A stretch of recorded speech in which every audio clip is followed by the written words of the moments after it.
Et tout ça pose des vraies questions sur la sécurité et les aménagements parisiens, puisque le préfet de police de Paris est en guerre avec Anne Hidalgo sur les aménagements qu'elle veut porter autour du Trocadéro, autour de la Tour Eiffel, et où la préfecture s'insurge contre les volontés que Paris veut prendre, les décisions que Paris veut prendre sur des aménagements de voirie et de sécurité publique.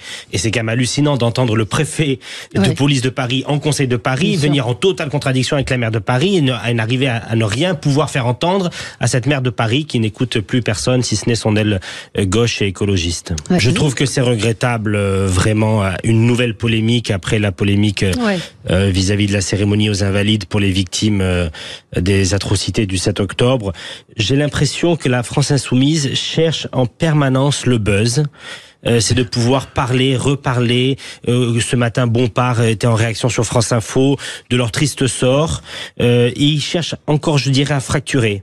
Il y a eu une prise de position très forte de la famille qui a dit pourquoi il ne voulait pas de la présence des représentants de LFI à cette cérémonie, notamment accusant la LFI d'islamo-gauchisme. Ce sont les mots de Madame Badinter.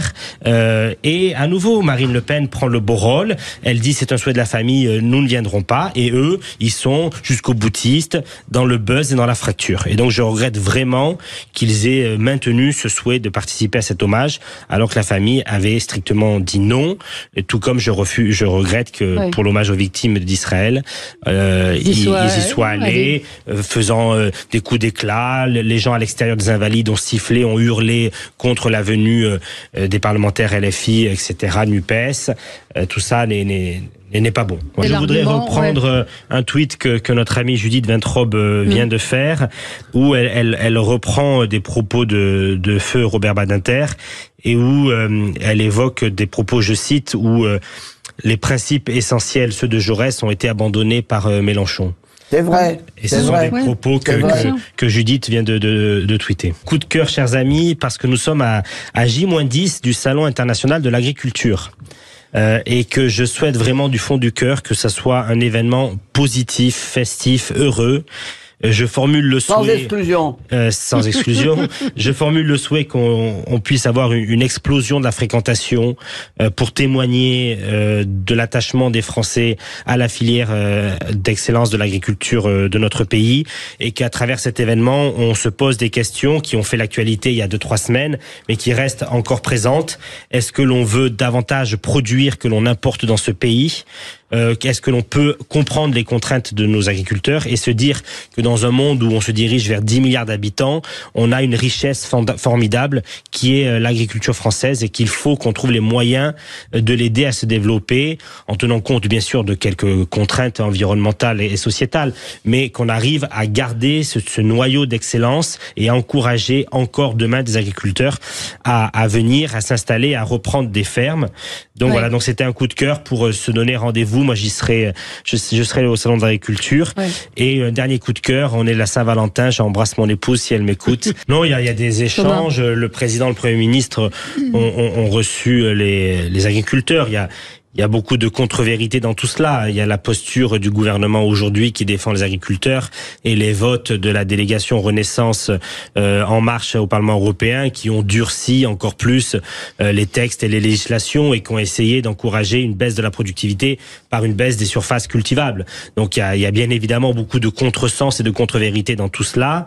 J'espère quand même que nous pourrons honorer et valoriser et comprendre ce métier qui doit devenir un métier d'excellence, parce qu'on sera heureux, je pense, dans les années qui viennent, de vendre et d'exporter énormément de produits de notre chère agriculture. On est dans une situation un peu délirante, puisque l'Arcom pointe du doigt CNews, malgré tout, dans tout cela. CNews, moi j'ai été parfois invité, on peut pas dire qu'il n'y a pas de pluralité chez CNews, ce n'est pas vrai. Mais je voudrais quand même dénoncer quelque chose tout de suite. L'Arcom, que fait-il quand il y a ou pas le respect des temps d'antenne? Je vous donne un exemple. L'excellent Jonas Haddad, que vous invitez souvent, a fait un tweet avec un extrait de l'Arcom sur le temps d'antenne réparti du 2 au 13 mai 2022 pendant la campagne législative. La totalité du PS, de LFI, du PC est à 2500 minutes sur la période. Les LR, 338. Qu'est-ce que fait l'Arcom dans ce genre de situation? Absolument rien. Donc moi, avant qu'on donne des leçons à tel ou tel, il y a des amendes, des mises en demeure. Donc avant qu'on pointe du doigt à telle ou telle chaîne, que l'on puisse quand même faire respecter la pluralité sur l'ensemble des médias français. Je sais pas, non, c'est affreux, c'est affreux, parce que moi, je suis pas un grand fan de ski, pour être honnête, mais il y a des gens qui adorent le ski et qui économisent pendant une année entière parce que c'est un budget. Ce sont des familles pour lesquelles c'est une passion, un loisir. C'est un moyen de se divertir et se défouler sur les pistes. Et je trouve que on prive des Français et qui ont économisé peut-être pendant des mois pour pouvoir payer le train, les remontées et la location à leurs enfants. Et je trouve ça minable. Il y a un moment où c'est toujours la prise d'otage permanente. Et qu'est-ce qui va se passer au mois de mai? On va avoir les grèves en perspective des JO pour essayer de demander quelque chose encore supplémentaire. Tout à l'heure, nous avons parlé de Badinter et nous n'avons parlé que de la polémique LFI, sans parler de Badinter lui-même. Et je voudrais juste dire quelques mots au moment où le président va s'exprimer.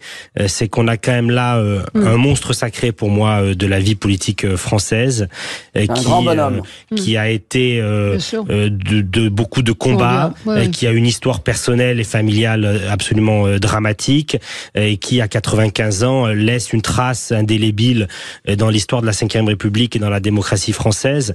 Et loin de la polémique LFI, je voudrais quand même qu'on salue cet homme de combat, d'engagement, parce que les combats qu'il a menés dans les années 60, 70, 80 n'étaient pas des combats évidents, des combats pour lesquels sa famille et lui ont été extrêmement menacés, parfois même physiquement.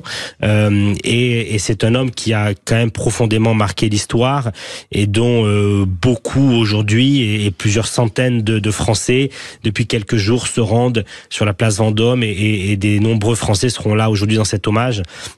Et donc je tenais quand même à ce qu'on rappelle cette personnalité incroyable qui nous a quittés. Voilà.